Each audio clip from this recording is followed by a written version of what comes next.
નમસ્કાર વિદ્યાર્થી મિત્રો, જય હિન્દ. શું તમે ધોરણ 10 ના વિદ્યાર્થીઓ છો? ધોરણ 10 ની અંદર સમાજ વિષય ભણવો તમને અઘરો લાગી રહ્યો છે?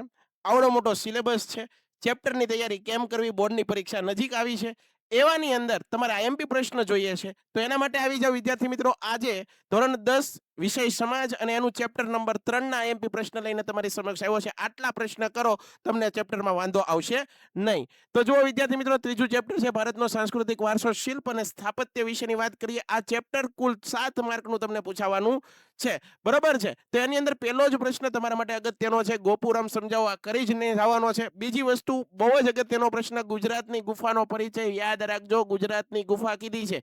આમાં છઠ્ઠા ચેપ્ટરની ભારતની ગુફાઓ લખવાની નથી. આ પહેલા યાદ રાખજો. દેલવાડાના જૈન દેરા વિશે માહિતી આપો. સ્તંભ લેખ વિશેની માહિતી તમારે કરીને જવાની છે. સારનાથનો સ્તંભ લેખ નો પરિચય. આ બે માંથી ગમે એક પ્રશ્ન કરશો ચાલશે. પ્રાચીન ભારતનું નગર આયોજન, વેરી મોસ્ટ આઈએમપી. પ્રાચીન ભારતનું નગર આયોજન કરીને જ જાજો. પ્રાચીન ભારતમાં એક નગર તરીકે હડપ્પાનો પરિચય કરવાનું.